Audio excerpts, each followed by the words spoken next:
Hey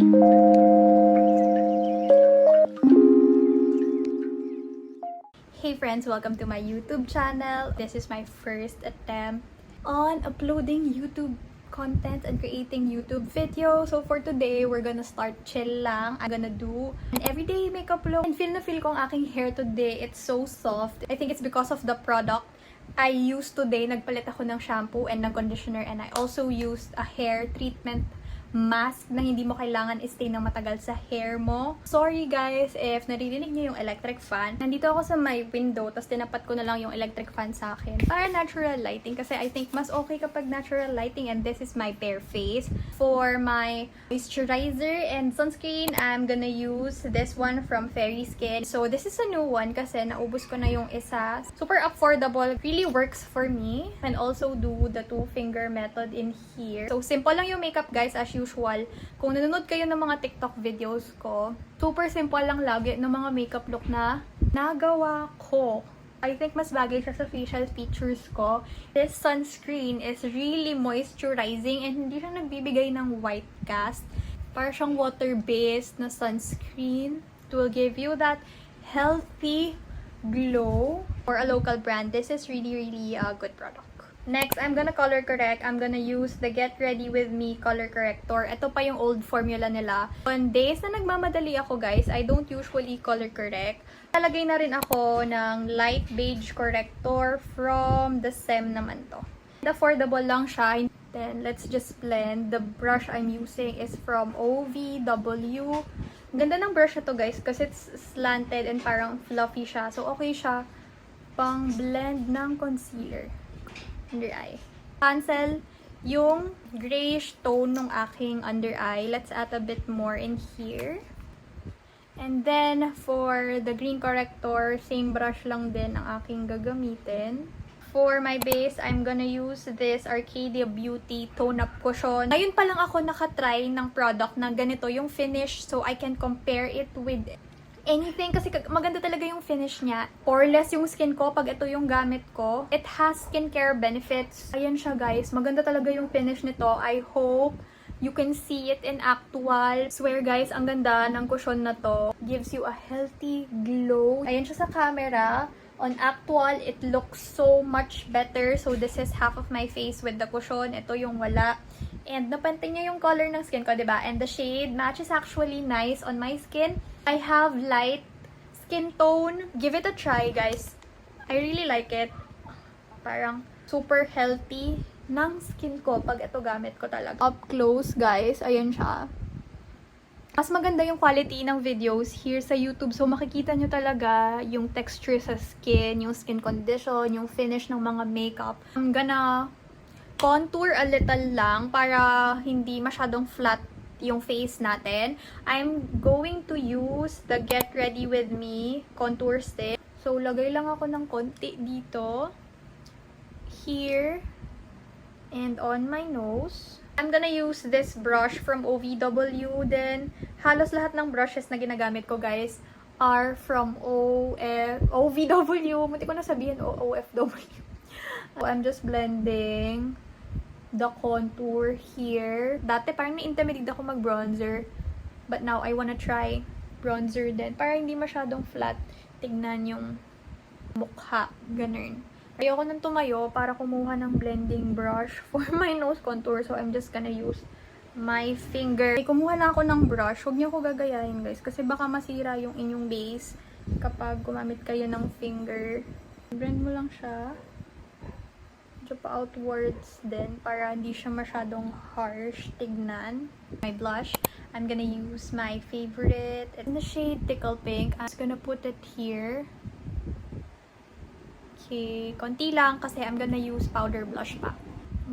Okay, and blending the blush on this area lang, guys. Blending with the same brush that I use for my contour. Just make sure na wala na lang natirang product dyan before using the brush again. Konti lang here para may ito yung pinaka-base ng ating blush. So, para throughout the day, mag-last yung inyong blush. Super subtle lang nung nilagay ko kasi magpa-powder blush pa tayo. Before I use powder blush, mag-set muna tayo ng under eye. Brush, you know na, from OVW. Tap. Then, just gonna powder my under eye. Okay.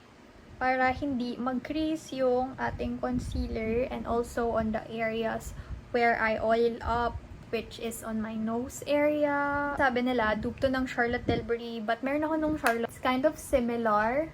Mas fine pa din yung pagka-powder niya. But this one is a good dupe, but not exactly a dupe of the Charlotte one. Hindi sobrang maraming powder yung nilalagay ko para nandyan pa rin yung glow sa ating face. For blush, I'm gonna use two blushes. First one is this Choo Choo Beauty powder blush in shade Miss Dolly, and gagamitin ko yung baby pink na color dito. Same brush I used for my powder, so I'm gonna place it lang dito. Set yung ating liquid blush kanina. Be careful with this one because it's super duper pigmented. So dahan-dahan lang guys sa paggamit nito. Sobrang light lang nung pag-tap ko. But look at the pigment that it gives. I actually just do ganyan lang. So, napadami na yan. And then, I tap the excess. And I'm gonna add another blush. It's a lighter blush. It's the Roman blush in shade Vine Nude. I'm gonna place it here to kind of create that ombre effect. Okay. Parang yan, ombre effect lang sa ating blush. This is optional as well. You can set din yung ating contour. Okay, just konti lang para masettle. I was born with naturally thick eyebrows because I have PCOS din. So, medyo hairy talaga din ako kaya makapal na yung aking brows. Ang problem ko actually is I don't know how to groom it. Minsan, it looks super makapal so hindi siya bumabagay sa face ko, but I try to groom it once a week. I like using brow pens kasi they can mimic hair-like strokes. My eyebrows, I just need to fill in yung sparse areas, kaya I like using this type of eyebrow product, slightly filling in my eyebrows because ayoko na siyang super kumapal yung itsura. Before, I like using yung brow gel ng Get Ready With Me, but for some reason, I don't know, I used to love that product. But now, parang bumababa na yung eyebrows ko sa kanya. So, I need to find another brow gel that will work on my thick eyebrows. Actually, yung brows ko kasi, yung mismong strands ng hair, yun yung makapal. So, it looks really black.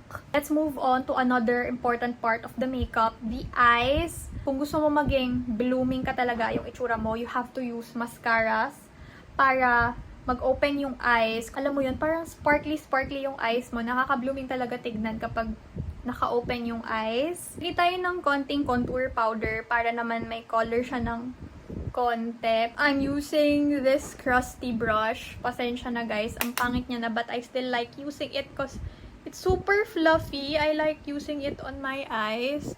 College pa ako nung nabili ko to. I'm gonna attempt to create a tiny wing. I use a brown eyeliner. I have this one from Careline, but this is not super waterproof, so don't expect it to last the whole day if you have oily eyelids like me.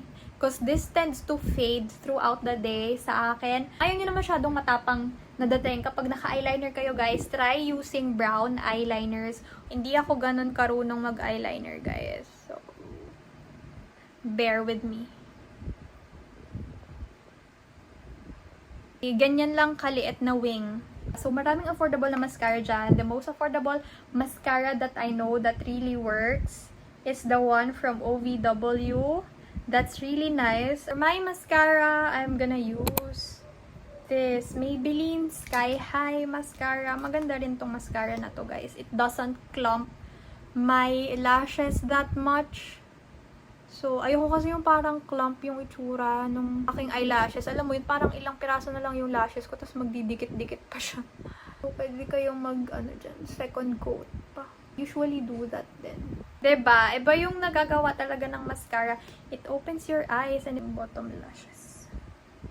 Dapat gagamitin ko is yung aking stick highlighter, but hindi ko alam saan ko siya nailagay. So for now, let's use this e.l.f. highlighter. Please don't mind my nails. I'm trying to grow them. Kasi ayoko na soft gel.